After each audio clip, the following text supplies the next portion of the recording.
জয় গুরু। আজকের আলোচ্য বিষয় গুরু বা মালিক কি করে সহায় হলো। তো এই ছোট গল্পটি প্লিজ শুনেন। প্রথমেই বলছি যে এক বালক, রাখাল বালক, সে মাঠে কিছু গরু চড়াচ্ছিলেন। এই গরু চড়া শেষ হয়ে গেল যখন, সন্ধ্যা ঘনিয়ে আসলো, সে গরুগুলোকে নিয়ে বাড়ির পথে রওনা হলো। তো এর মধ্যে একটা গরু পানির পিপাসার জন্য বা জলের পিপাসার জন্য কি করলো, একে জলাশয়ে গিয়ে জল খাওয়ার চেষ্টা করলো। সে যখন জলাশয়ে গিয়ে জল খেতে চেষ্টা করলো, তখন সেখানে কাদায় আটকা পড়লো। এই কাদায় আটকা পড়ার কারণে সে জলও খেতে পারলো না, আর ফিরে সে বাড়ির দিকে, গৃহস্থের বাড়ির দিকে সে যাত্রাও করতে পারলো না।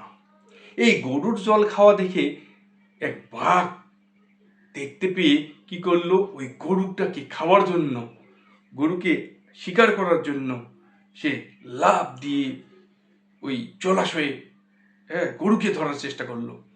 সে যখন লাফ দিল, সেও কাদায় আটকা পড়ে গেল। এবার গরুকে ধরার খুব চেষ্টা, কাদা থেকে নিজেকে ছাড়িয়ে নেওয়ার খুব চেষ্টা করলো ওই বাঘটি। গরুটিও চেষ্টা করছে কাদা থেকে নিজেকে ছাড়ানোর, কিন্তু গরুও কাদা থেকে ছাড়াতে পারছে না, আর বাঘও ওই কাদা থেকে ছাড়াতে পারছে না নিজেকে। কারণ কাদা থেকে ছাড়াতে পারলেই সে ওই গরুটাকে খেয়ে ফেলবে। তো সে কারণে বাঘ হাসতেছে, মুচু মুচু করে হাসতেছে আর বলতেছে, এই গরু, আগামীকাল যখন সূর্য উদয় হবে, সূর্যের তাপে কাদা শুকিয়ে যাবে, আমি তোকে মজা করে খাবো। এভাবে যখন হাসতেছে আর তার ভাষায় বলতেছে, গরু বুঝতে পেয়ে গরুও বলতেছে তার ভাষায়, এ বাঘ, খুব আনন্দ করছো, আগামীকাল যখন সূর্য হবে তখন কাদা থেকে ছেড়ে আমাকে ধরে খাবে, এই তো আনন্দ করছো। কিন্তু তুমি কি শুনতে পাচ্ছ, টের পাচ্ছ, ওই আমার যে মালিক আসতেছে লাঠি সোটা বল্লম নিয়ে, তুমি কি তা শুনতে পাচ্ছ? লাঠি সোটা বল্লম নিয়ে আসতেছে আমাকে কাদা থেকে ছাড়ানোর জন্য। আমাকে তো বেশ ছাড়িয়ে নিয়ে যাবে, কিন্তু আমি ভাবছি তোমার দুর্দশার কথা ভেবে, আমার তো মালিক আছে আমাকে ছাড়াবে সে, কিন্তু তোমার তো কোনো মালিক নাই, তোমাকে কে ছাড়াবে?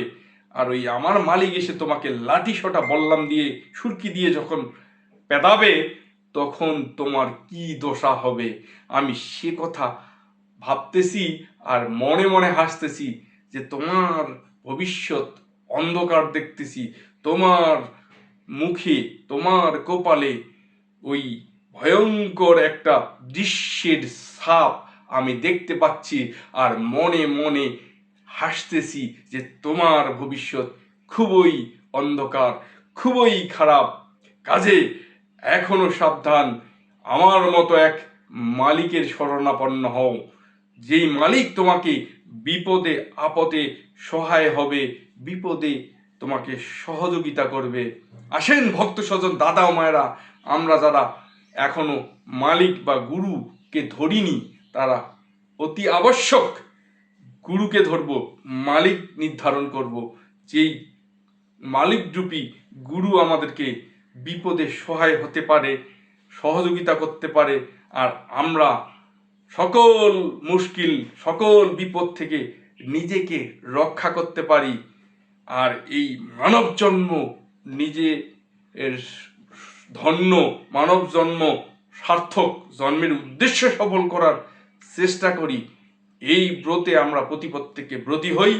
সকলের কল্যাণ বৃদ্ধি কামনা করে আমি আমার নাতিদীর্ঘ বক্তব্যের এখানে ইতি টানছি। সবাইকে অন্তরের অন্তরস্থল হইতে সম্ভাষণ। জয় গুরু।